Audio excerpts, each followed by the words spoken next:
नमस्कार साथियों, PYQ guide YouTube channel में आपका एक बार फिर से बहुत बहुत स्वागत है। जैसा कि आप स्क्रीन पर देख रहे हैं कि हमारा जो एसएससी जीएस एक्स का भाग 14 है, उसमें आज हम क्या कराने वाले हैं। जो एसएससी सीजीएल मेंस 2024 हुआ है, उसमें जीके जीएस की एनालिसिस है। 18 जनवरी 2025 का वीडियो ऑलरेडी आ चुका है। अगर आपने अभी तक नहीं देखा है तो ज़रूर जाके देखिए, काफ़ी हेल्पफुल होगा आपके लिए। ये हमारा भाग 14 है। इसमें हम 20 जनवरी को जो एसएससी का एग्ज़ाम हुआ है 2025 में, उसमें सीजीएल टायर टू मेंस के जीएस के क्वेश्चंस का एक्चुअल सोर्स देखेंगे, कहाँ प्रीवियस ईयर क्वेश्चन से वो क्वेश्चंस रिपीट हुए हैं और फ्यूचर में क्या पूछा जा सकता है, क्या आपको पढ़ने की ज़रूरत है। अगर आप 18 जनवरी की वीडियो को नहीं देखा है तो मैं आपको बता देता हूँ। हमारा एसएससी जीएस एक्स का जो भाग 7 था, पार्ट 7, उससे सेंसस के 2 क्वेश्चन एग्जैक्ट रिपीट हुए हैं। ठीक है। अगर आप वीडियो नहीं देख रहे हैं तो वीडियो पूरी देखिए, क्योंकि आपको नहीं पता कि उस वीडियो में कौन सा क्वेश्चन आपके एग्जाम में आने वाला है। बट जो भी है वो सारी चीज़ें जो इंपॉर्टेंट हैं, प्रीवियस ईयर क्वेश्चन से लिंक्ड हैं, कहाँ कहाँ से एसएससी पूछ रहा है, वो सब चीज़ें मैं आपको बता रहा हूँ। एक रिक्वेस्ट है आप सभी से, यूट्यूब अब ये जो वीडियोज हैं इनको लोगों के फीड्स तक नहीं पहुंचा रहा है, जो टारगेटेड ऑडियंस है जिसको इसकी ज़रूरत है। तो आपसे रिक्वेस्ट है कि आप प्लीज़ इसको शेयर ज़रूर कीजिए, और वीडियो पसंद आती है तो चैनल को लाइक करें, सब्सक्राइब करें। आइए अब शुरुआत करते हैं हम 20 जनवरी 2025 के क्वेश्चंस की एनालिसिस की। पहला क्वेश्चन था, according to census of India 2011, what was the recorded population growth rate of Hindu religion. तो देखिए, ये जो हमारा part 7 S S C G S X का, ये प्लेलिस्ट ऑलरेडी चैनल पर अवेलेबल है, S S C G S X के नाम से। इसमें आप देखेंगे कि क्वेश्चन हमने ऑलरेडी डिस्कस किया है, जो कि एस एस सी जेई 2024 में पूछा है। कब? 6 जून 2024 को। According to census of India, what is the population growth rate in the Hindu community. यानी भारत की 2011 की जनगणना के अनुसार हिंदू समुदाय में जनसंख्या वृद्धि दर क्या है। तो वो है 16.8%। इसको याद करने के लिए मैंने तरीका बताया था कि 16 और उसके आधे 8 होते हैं। 16.8% इस तरीके से इसका करेक्ट आंसर होगा। सेम प्रीवियस ईयर क्वेश्चन से रिपीट हुआ है। जो भाई पीडीएफ को लेके कमेंट कर रहे हैं, मैं उन्हें बता देता हूँ कि पीडीएफ की कोई ज़रूरत नहीं है। आप अपने नोट्स बनाइए, जितना आप लिखेंगे, खुद से नोट्स बनाएंगे, आपको याद रहेगा। पीडीएफ में क्या होगा, आपका फ़ोन भरता जाएगा और आप कुछ भी नहीं पढ़ेंगे, ना आपके माइंड में कोई भी चीज़ रिटेन रहने वाली है। इसलिए मैं आपको बोल रहा हूँ, पीडीएफ के पीछे मत भागिए, आप अपने नोट्स बनाइए। और साथ ही साथ जो हिंदी वाले विद्यार्थी हैं उनके लिए भी मैं बोल रहा हूँ, वो बोलते हैं कि हिंदी में क्वेश्चन लाइए। जहाँ बेस्ट पॉसिबल हो रहा है मैं हिंदी के कन्वर्जन लेके आ रहा हूँ। अगर हिंदी का जहाँ अवेलेबल नहीं होता है, मैं उस इंग्लिश को हिंदी में कन्वर्ट करके आपको बताता भी हूँ। तो इतना घबराइए मत, आप कंटेंट पर फोकस कीजिए। आपको एक वैल्यूएबल कंटेंट मिल रहा है जो कि यूट्यूब पर कहीं भी अवेलेबल नहीं है, और मैं आपको बता रहा हूँ कि किस तरीके से आपसे और भविष्य में क्या पूछा जा सकता है। इवन रेलवे के जीएस एक्स की सीरीज भी आएगी। मैं इस वीडियो में भी आपको रेलवे को लेके चीज़ें बताऊंगा कि किस तरीके से रेलवे में भी चीज़ें आई हैं। देखिए, ये पार्ट 7 में ऑलरेडी जो 18 जनवरी को पेपर था उसमें ये वाला क्वेश्चन था, the population of India was increase by more than 181 million during the decade 2001 to 2011। तो देखिए, सेंसस 2011 में पूछा है, total absolute increase in the population during the decade कितना था, 18.19 करोड़। ये सी एच एस एल 2024 में पूछा था, 8 जुलाई 2024 को। तो देखिए, जो 18.19 करोड़ को जब आप मिलियन में बदलेंगे तो आएगा 181.9 मिलियन। तो इसका मतलब 181 मिलियन से ज़्यादा पॉपुलेशन इंक्रीज हुई थी। तो ये पहला स्टेटमेंट करेक्ट हो गया। सॉरी। अब दूसरा स्टेटमेंट के लिए आप इसको देखिए, ये सिलेक्शन पोस्ट 2021 में 15 मार्च 2022 के एग्जाम में हायर सेकेंडरी लेवल में पूछा है एसएससी ने। For which of the following decade did the present decadal growth of population in India register the sharpest decline since independence. Growth rate तो हुई है बट शार्पेस्ट डिक्लाइन आया है, तो कौन सा था, 2001 टू 2011। यही स्टेटमेंट 2 भी यही कह रहा है, the percentage decadal growth during 2001 to 2011 has registered the sharpest decline since independence. Exact word repeat हुए हैं। ये मैं दिखा रहा हूँ कि प्रीवियस ईयर क्वेश्चन कितने इंपॉर्टेंट हैं। Previous year question are the backbone to clear any competitive exam.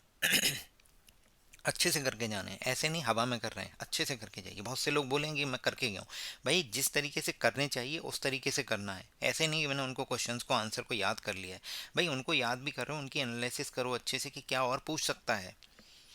The productivity of which of the following crops had initially increased due to the green revolution। इसका correct answer है wheat and rice. अब देखिए, even CGL 2023 tyre 1 में already SSC ने पूछा है, the first phase of green revolution was restricted largely to two crops and the regions where they are grown. Which of the following pair best represent the these two? इन दो crops पे focus था, तो वो कौन कौन सी थी? Wheat और rice. यही इस क्वेश्चन में पूछा है कि ग्रीन रिवॉल्यूशन जब स्टार्ट हुआ था तो इनिशियली किन की प्रोडक्टिविटी पर फोकस किया गया, तो वो कौन सी थी? वीट और राइस की इनिशियली इंक्रीज हुई थी। तो देखिए सीजीएल से एग्जैक्ट क्वेश्चन रिपीट हुआ है 2023 से। वो पर्सन लकी होगा कि उसका सीजीएल 2023 टायर वन में भी यही एग्ज़ाम रहा हो 25 जुलाई को, और आज भी 20 जनवरी को जो एग्ज़ाम हुआ है वो भी उसी दिन हो, तो वो लकी पर्सन है कि भाई उसको। बाकी आप प्रीवियस ईयर क्वेश्चन अच्छे से करके जा रहे हैं तो आप भी लकी हैं। In India green revolution increase the production of which of the following, ये जीडी के एग्जाम में पूछा है, तो इसमें केवल वीट था। तो वीट तो आपको पता है, वीट आप अच्छे से जानते होंगे। दूसरी अगर आप शुगर केन है और दूसरा राइस है, तो अगर इस क्वेश्चन को आप करके जा रहे हो अच्छे से तो आप क्लियर कर दोगे। अगला क्वेश्चन जो हमारा है, जो सुप्रीम कोर्ट के जज की क्वालिफिकेशन को लेके, ये भी देखिएगा। एसएससी जेई में 2024 में ऑलरेडी पूछा जा चुका है।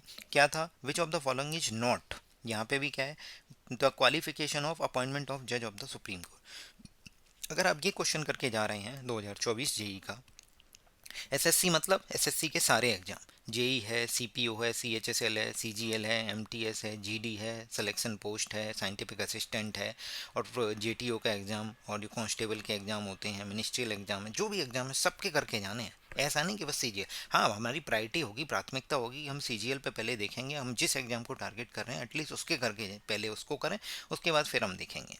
ठीक है। Which of the following are the requisite qualification of the supreme court जजेस, तो देखिए इसमें पूछा गया था रेक्विजिट क्वालिफिकेशन क्या है। तो पहले तो वो सिटीजन ऑफ इंडिया होना चाहिए, हाई कोर्ट का जज रहना चाहिए 5 साल, या फिर और लगा हुआ है क्या, या वो हाई कोर्ट में 10 साल तक एडवोकेट की प्रैक्टिस किया हो, एडवोकेट रहा हो 10 साल तक, ये वाला सही है। He should be the distinguish jurist in the opinion of president, पर राष्ट्रपति की नज़रों में वो एक डिस्टिंग्विश जूरिस्ट होना चाहिए। तो ये 3 option. He should be the minimum age, minimum of 35 years old, तो मिनिमम 35, मिनिमम एज का कोई क्राइटेरिया नहीं है, उनके एक्सपीरियंस का है, और राष्ट्रपति की नज़रों में वो एक डिस्टिंग्विश जज होना, जूरिस्ट होना चाहिए। तो देखिए जो ए ऑप्शन है वो क्या है, जज of the high court for at least 5 years, सही है। Advocate of the high court for the at least 10 years, सही है। ए डिस्टिंग्विश जज in the opinion of president, सही है। Advocate of supreme court at least, तो मैंने तो ये तो नहीं बोला भाई सुप्रीम कोर्ट में जज बनना है, अपॉइंट होना है, तो हाई कोर्ट में 10 साल का एडवोकेट होना चाहिए, हाई कोर्ट में 10 साल का एडवोकेट का एक्सपीरियंस होना चाहिए, ना कि सुप्रीम कोर्ट में। तो ये आंसर गलत, करेक्ट आंसर क्या होगा? बी, क्योंकि नॉट पूछा था। क्लियर है। अगला क्वेश्चन क्या है, ये जेम्स चैडविक ने जो न्यूट्रॉन की खोज की थी, ये आपने याद कर रखा होगा, एक ईंट पर नाच। ईंट पर नाच का मतलब होता है इलेक्ट्रॉन की खोज थॉमसन ने की, प्रोटॉन की खोज रदरफोर्ड ने, और न्यूट्रॉन की खोज चैडविक ने। बट इसमें ईयर पूछा है, तो आप देखिएगा एसएससी जेई के एग्जाम में ऑलरेडी ये 2017 में पूछा जा चुका है।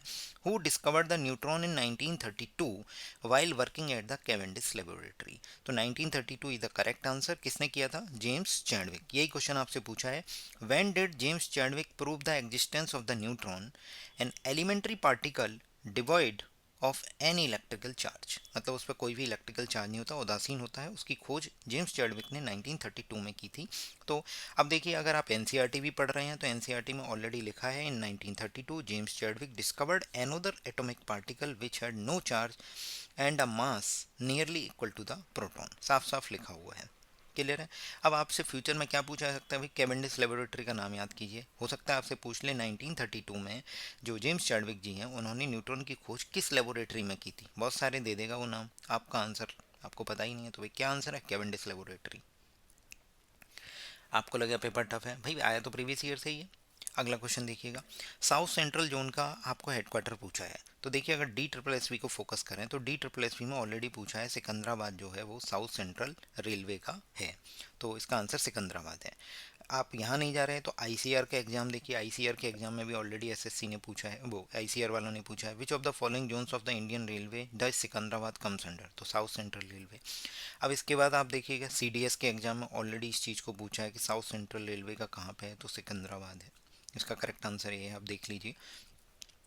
आप एनसीईआरटी में देखिए, एनसीईआरटी में ऑलरेडी ये पूरी एक लिस्ट बनी हुई है, इसको आप याद कर सकते हैं कि इंडिया पीपल एंड इकोनॉमी की जो क्लास 12th की बुक है उसमें चैप्टर 10 है, उसका नाम है ट्रांसपोर्ट एंड कम्युनिकेशन। उसमें ऑलरेडी एक टेबल बनी हुई है, Indian railway, railway zones and headquarter. तो साउथ सेंट्रल रेलवे हम देख रहे थे, साउथ सेंट्रल रेलवे सिकंदराबाद है। अब जैसे एक जम्मू कश्मीर डिवीज़न बना है, मैंने बताया था रेलवे वाले भाइयों जिनकी एग्ज़ाम है वो जम्मू कश्मीर डिवीज़न को लेके सारी तैयारी कर लें, पेपर में क्वेश्चन आना ही आना है। अब लिबरलाइजेशन को लेके जिसे उदारीकरण बोला गया है कि अर्थव्यवस्था में उदारीकरण किस रूप में जाना जाता है, तो डी ट्रिपल एस वी ने ऑलरेडी पूछा है कि उदारीकरण होता क्या, लिबरलाइजेशन क्या है। लिबरलाइजेशन है कि भाई हमने कोई बाधाएं या प्रतिबंध थे उनको हटा दिया है, सरकार के द्वारा अगर जो निर्धारित बाधाएं और प्रतिबंध थे उनको अगर हटा दिया गया तो इसे ही उदारीकरण बोला गया है। तो यहाँ पे क्या होगा, द प्रोसेस ऑफ रिड्यूसिंग और removing government regulation and restriction on the economic activity. Economic activities पर जो रेगुलेशंस थे, जो रिस्ट्रिक्शंस थे, उनको सरकार के द्वारा हटा दिया गया या कम कर दिया गया है, तो यही है लिबरलाइजेशन, जिसे उदारीकरण बोला गया है। आप एनसीईआरटी पे देखें तो इंडियन इकोनॉमिक डेवलपमेंट जो क्लास 9th की बुक है उसमें यूनिट 2 है इकोनॉमिक रिफॉर्म सिंस 1991। उसमें साफ साफ लिखा हुआ है liberalisation was introduced to put an end to these restrictions and open various sector of the economy. ये जो रिस्ट्रिक्शंस हैं ये पिछले पैराग्राफ में दी गई हैं, आप पढ़ना चाहें तो ये इसके रेफरेंस के साथ पढ़ सकते हैं। लिबरलाइजेशन जो है उन रिस्ट्रिक्शंस को एंड करने के लिए इंट्रोड्यूस किया गया था। तो ये आपको क्लियर हो गया होगा। अगला क्वेश्चन एसिड बेस इंडिकेटर को लेके देखिए, प्रीवियस ईयर में क्या पूछा है, सीजीएल टायर 1 2022 में पूछा था, नेचुरल एसिड बेस इंडिकेटर बताइए। तो लिटमस और टर्मेरिक दोनों ही नेचुरल बेस इंडिकेटर है, पहली बात, ये चीज़ एनसीईआरटी में भी लिखी हुई है। अब क्वेश्चन क्या है, which substance is commonly used as acid base indicator, acid base indicator, which turn red in acidic solution and blue in basic solution. ठीक है, तो अब देखिए लिटमस पेपर इसका करेक्ट आंसर होगा। या वैसे भी आपको ये दोनों, ये टर्मरिक का ऑप्शन, हल्दी का ऑप्शन नहीं दिया गया है। अब हम अगला क्वेश्चन देखते हैं। ये CHSL के एग्जाम में पूछा गया है कि litmus paper change to colour when put into संतो। तो सोप वाटर क्या होता है, एसिडिक होता है। अब आपको ये चीज़ ध्यान रखनी पड़ेगी कि एक होता है बार, बार का मतलब है A for acid, B for blue और R से रेड। मतलब एसिड जो है वो लिटमस पेपर का कलर, एसिड जो है वो लिटमस पेपर का कलर ब्लू से क्या कर देगा, रेड कर देगा। तो देखिए ये, ओ सॉरी, ये मैं गलत बता गया आपको, सॉरी। जो सोप वाटर है वो क्या है, बेसिक होता है, क्षारीय नेचर होता है उसका। तो सोप वाटर बेसिक है, तो बेसिक बेसिक क्या करेगा, रेड को किस में कर देगा, ब्लू में कन्वर्ट कर देगा। तो यही क्वेश्चन ने पूछा है कि litmus paper change to what when put into soap water. तो सोप वाटर में लिटमस पेपर रखोगे तो बेस किस में चेंज कर रहा है, रेड से ब्लू में। तो करेक्ट आंसर क्या होगा, ब्लू। अब अगला देखिएगा, base changes colour of red litmus paper. तो बेस क्या कर रहा है, रेड को ब्लू में कन्वर्ट कर रहा है, तो इसका भी करेक्ट आंसर ब्लू होगा। ये CHSL 2020 में पूछे गए क्वेश्चन हैं। आप बार से याद कर सकते हैं, BAR, वो गाना है ना, हुक्का बार, तो बस ऐसे ही याद कर लीजिए। When litmus is added to the solution of borax it turn. तो देखिए बोरेक्स लिटमस को किस में कन्वर्ट करेगा, तो वो करेगा किस में, ब्लू में। क्यों, बोरेक्स क्या है, क्षारीय। जैसे ही एक ही जगह बी लगाओगे ये रिवर्स हो जाएंगे, यहाँ आर आ जाएगा, यहाँ बी आ जाएगा। बोरेक्स क्या है, क्षारीय है, तो क्षारीय क्या कर रहा है, रेड को किस में कन्वर्ट कर रहा है, ब्लू में। तो टर्न हो जाएगा, in turn into blue. Blue litmus when added to acidic solution, तो मैंने अभी बताया था BAR, तो आर से क्या होगा, रेड, लाल हो जाएगा। ये RRB JEE ने पूछे हैं रेलवे के एग्जाम में, आप देख लीजिए रेलवे भी यही चीज़ें पूछ रहा है। ऐसा कुछ नहीं है कि SSC की GS और रेलवे की GS अलग है, बट फिर भी मैं अभी रेलवे को फोकस करते हुए रेलवे की GS एक्स आपके लिए ज़रूर लेकर आऊँगा। NDA 2 2023 में ऑलरेडी पूछा है, what is the action of litmus on ethanol. Ethanol पे लिटमस का एक्शन क्या होगा, तो एथेनॉल क्या होता है, ना अम्लीय होता है ना क्षारीय। तो एथेनॉल पे लिटमस पेपर कैसा रहेगा, उदासीन रहेगा, litmus is neutral towards ethanol. Clear है। MTS 2021 में क्या पूछा गया है, when the litmus solution is neither acid और नॉट बेसिक, तो इसका कलर क्या होता है, तो उसका कलर होता है पर्पल। ध्यान रखना है आपको। अगला क्वेश्चन हमसे पूछा गया था कोपेन क्लाइमेट क्लासिफिकेशन को लेके कि मिड लैटिट्यूड डेजर्ट क्लाइमेट के लिए क्या कोड होगा।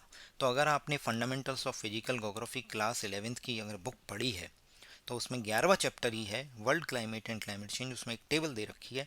इससे बहुत सारे क्वेश्चन एसएससी फ्यूचर में पूछ सकता है, ज़रूर करके जाइए, याद करके जाइए। आपको मैं बोल रहा हूँ तो बस आप याद कर लीजिए। मिड लैटिट्यूड डेजर्ट को लेके ऑलरेडी एक लाइन बोली गई है कि मिड लैटिट्यूड डेजर्ट को लेके क्या बोला गया है कि मिड लैटिट्यूड डेजर्ट के लिए जो BWK होता है, क्या होता है BWK, तो इसका करेक्ट आंसर क्या होगा BWK। अब आप देख लीजिए CFA किसका है। CFA जो है ये है ह्यूमिड सब ट्रॉपिकल के लिए है। DW जो है वो है सब आर्कटिक के लिए है। उसके बाद कैपिटल E और F है वो पोलर आइस कैप के लिए है। क्लियर है। तो फ्यूचर में आप इस टेबल को बिल्कुल याद कर लीजिए, आपसे ऐसे क्वेश्चंस पूछे जा सकते हैं। अब देखेंगे, अगर मैं NDA 2 2018 का पेपर देखूं तो उसमें भी इसको ऑलरेडी एक क्वेश्चन पूछा जा चुका है। आप देखिए ट्रॉपिकल वेट, तो ट्रॉपिकल वेट के लिए आप देखेंगे मिड लैटिट्यूड डेजर्ट ऑलरेडी पूछा जा चुका, तो हमने क्या बनाया था BWK, तो B4 होगा। B4 वाले दो ऑप्शन हैं। अब देखिए ए पे फोकस करते हैं, तो ट्रॉपिकल वेट, ट्रॉपिकल वेट मैं देखता हूँ यहाँ पर ट्रॉपिकल वेट क्या है AF, तो ए का आंसर होगा 1, तो A 1 हो जाएगा, तो करेक्ट आंसर क्या आएगा 1। क्लियर है।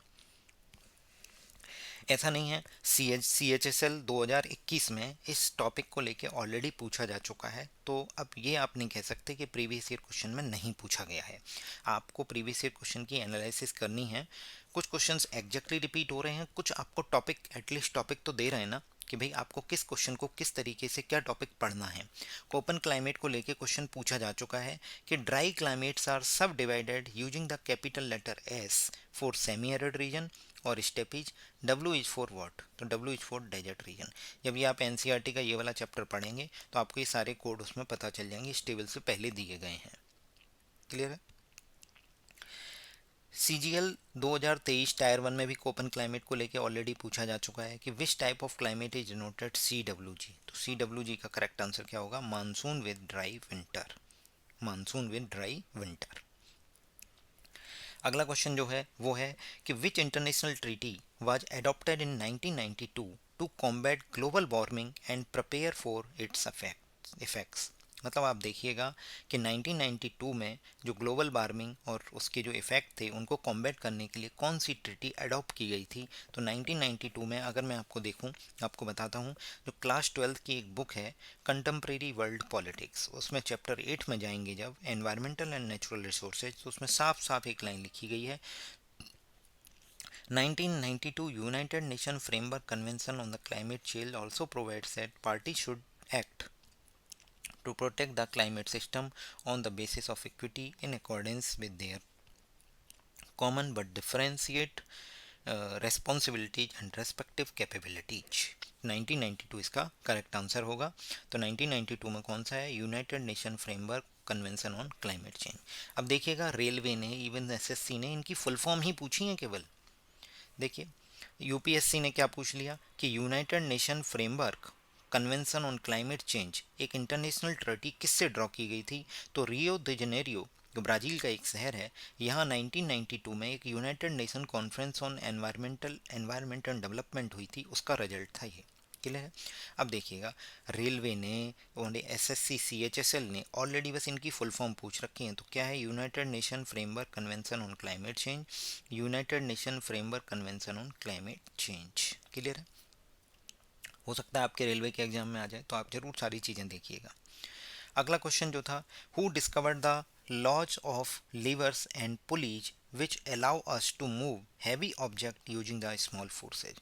हैवी ऑब्जेक्ट को स्मॉल फोर्स से लिवर और पुली की मदद से इजली जो खींचा जा सकता है, पुल किया जा सकता है, तो उसके लिए इसके लिए सिद्धांत जो हो किसने दिया था, ये आर्कमिडीज ने दिया था। अब आप देखेंगे जो एनसीईआरटी बुक की क्लास साइंस की क्लास 9th की बुक है, उसमें जो चैप्टर 9 है ग्रेविटेशन, उसमें आप देखेंगे आर्कमिडीज को लेके एक एक बॉक्स बना हुआ है। उसमें देखिए पहले तो ये बता देता हूँ, आपने आर्कमिडीज पढ़ा होगा उत्प्लावन बल के लिए, बायोंसी फोर्स के लिए। उस वो किस लिए था कि जो क्राउन था, उस क्राउन ने बोला था कि इस गोल्ड की प्योरिटी चेक करनी है, तो ये था to determine the purity of gold in the crown made for the king. तो राजा के लिए जो गोल्ड बनाया गया था उसकी प्योरिटी चेक करनी थी, तो आर्कमिडीज ने सिद्धांत दिया था उत्प्लावन बल का। बट आर्कमिडीज ये सिद्धांत तो काफ़ी फेमस हुआ, बट जो लिवर और पुली वाला सिद्धांत है वो इतना फेमस नहीं है, बल्कि एनसीईआरटी में ऑलरेडी मेंशन है, देखिए ध्यान रखिए।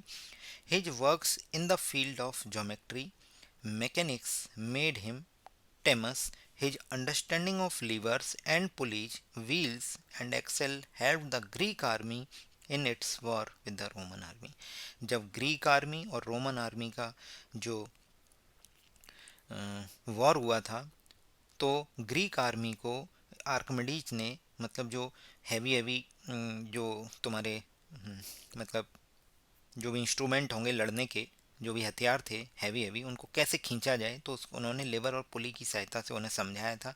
जो ज्योमेट्री और मैकेनिक्स लगती है उसमें, तो उसको समझाया था। सिद्धांत उन्होंने ही दिया है, तो इसका करेक्ट आंसर क्या होगा? Archimedes.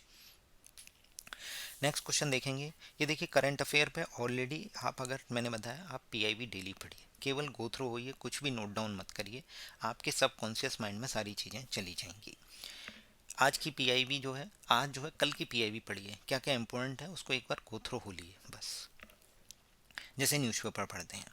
Which theme encapsulate wings India 24, the aviation expo that was inaugurated by the union minister for civil aviation in January 2024।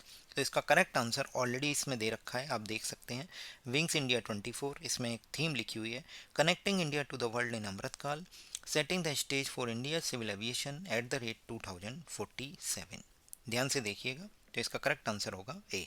Clear है? नेक्स्ट क्वेश्चन देखते हैं। एक इक्वेशन है K Q one Q two upon R square किसको represent करती है? तो NCERT में अगर इलेक्ट्रिक चार्ज एंड फील्ड का जो चैप्टर 1 है, उसमें कूलम्ब्स लॉ में एक ये दिया गया है K Q one Q two upon R square के 2 पॉइंट चार्ज हैं क्यू1 और क्यू2, उनके बीच में जो डिस्टेंस है वैक्यूम में वो आर है, तो जो मैग्नीट्यूड ऑफ फोर्स लगेगा वो लगेगा एफ बराबर के Q one Q two upon R square. ये किसने दिया था? कूलम्ब्स ने। क्लियर है? तो कूलम्ब्स लॉ है ये। अगला क्वेश्चन पूछा गया था कि ख्वाजा मोइनुद्दीन चिश्ती की जो श्राइन है, दरगाह है, उस पर विजिट करने वाला पहला सुल्तान कौन था? दरगाह शरीफ पर जाने वाला पहला सुल्तान कौन था? ये रीट के एग्जाम में ऑलरेडी पूछा जा चुका है। Which who was the first sultan to visit the shrine of Khwaja Moinuddin Chishti? तो वो कौन था? मोहम्मद बिन तुगलक। अब आप कहेंगे मैंने रीट का एग्जाम तो देखा नहीं, भी मत देखिए, आप एनसीईआरटी तो पढ़ रहे हो ना। तो एनसीईआरटी में आप देखेंगे जो themes in Indian history part 2 है, उसमें जो थीम 6 है वक्ती सूफी एंड ट्रेडिशन, उसमें साफ साफ लिखा है कि Mohammad bin Tughlaq was the first sultan to visit the shrine. Which shrine? तो श्राइन के बारे में ये ऊपर दिया गया है, ख्वाजा मोइनुद्दीन चिश्ती की जो दरगाह है उसके बारे में बात की जा रही है। क्लियर है यहाँ तक? एनसीईआरटी भी आपको पढ़नी है, प्रीवियस ईयर क्वेश्चन भी करने हैं, तभी आपका सिलेक्शन होगा। आप जानते हैं मैथ्स है, रीजनिंग है, इंग्लिश है, ये सब अब इक्वल लेवल फील्ड हो गए हैं। इसमें क्या हो रहा है कि जो जितना अच्छा है वो भी उतना ही करके आ रहा है, और जो कम अच्छा है वो भी उतना ही करके आ रहा है। तो मेन कंपटीशन जीएस की वजह से है, तो जीएस को आपको फोकस करके टाइम देना पड़ेगा, तभी सिलेक्शन तय होगा अच्छी रैंक से। आपको अगर सिलेक्शन लेना है अच्छी रैंक से, अच्छी पोस्टिंग लेनी है जगह पे, नहीं तो एसएससी के ट्रैप में तो आदमी 4-4 5-5 साल पेपर देगा, फिर वो इधर जॉब स्विच करेगा उधर। सबसे बेस्ट है आप अपने होम स्टेट में रहिए, और बेहतर है कि घर के पास आपकी नौकरी हो और आपकी अच्छी जगह जॉब लगे, अच्छी पेइंग हो, और अभी 8th पे कमीशन आ जाएगा तो और बेहतर होगा। अगला क्वेश्चन देखते हैं। Who among the following was the president of India when India launch its first nuclear test in Pokhran? India के उस प्रेसिडेंट का नाम बताना है, राष्ट्रपति जी का नाम बताना है, जब फर्स्ट न्यूक्लियर टेस्ट हुआ था पोखरण में। तो आपको मैं बता देता हूँ ये क्वेश्चन क्यों पूछा गया है। अगर आप द हिंदू फॉलो कर रहे हैं या न्यूज़पेपर डेली पढ़ रहे हैं तो आपको पता होगा कि 18 मई 1974 को पहली बात तो पोखरण का फर्स्ट टेस्ट हुआ था, जिसे स्माइलिंग बुद्धा नाम दिया गया था। क्लियर है? तो फर्स्ट न्यूक्लियर टेस्ट जो पोखरण राजस्थान में हुआ था, उसकी 50वीं वर्षगांठ थी, अगर बात करें 18 मई 2024 को। तो इस दौरान ये क्वेश्चन इंपॉर्टेंट हो जाता है एसएससी के लिए पूछना कि उस समय प्रधानमंत्री कौन था, उस समय राष्ट्रपति कौन था, तो ये आपको पता होने चाहिए। सॉरी। तो 1974 में जब पोखरण टेस्ट हुआ, तो आप देखिएगा 1974 में सत्ता चेंज हुई है, राष्ट्रपति बदल गए थे। अब आपसे क्वेश्चन पूछ रहा है कि मई 74 में कौन था? तो मई 74 में बीवी गिरी जी हैं, फखरुद्दीन अली अहमद नहीं है। क्लियर है? फखरुद्दीन अली अहमद जी आपके कब हो जाएंगे? 1975 में, जब इमरजेंसी की बात आएगी। क्लियर है? ये भी रेलवे पूछ चुका है। कि रेल इमरजेंसी के टाइम पे कौन राष्ट्रपति थे, तो फ़खरुद्दीन अली अहमद। और अगर प्रधानमंत्री की बात करें तो आप मुझे कमेंट करके बताइए कि पोखरण 1 का जो टेस्ट था उस समय प्रधानमंत्री कौन थे। क्लियर है। अगर पोखरण 2 की बात करें तो मई 1998 में हुआ था, जिसे ऑपरेशन शक्ति का नाम दिया गया था। इस समय के आर नारायण थे, के आर नारायण जी। ये एमटीएस के एग्जाम में पूछा जा चुका है कि 1975 में राष्ट्रीय आपातकाल की घोषणा के समय भारत के राष्ट्रपति कौन थे, तो भारत के राष्ट्रपति थे फ़खरुद्दीन अली अहमद जी। ये आप ध्यान रखिएगा। इवन रेलवे में जो लेवल 1 का एग्जाम हुआ है उसमें पोखरण 2 को लेके पूछा गया है कि पोखरण 2 जो 1998 में हुआ था, 1998 में मई 98, ये भी मई में हुआ, वो मई में हुआ था।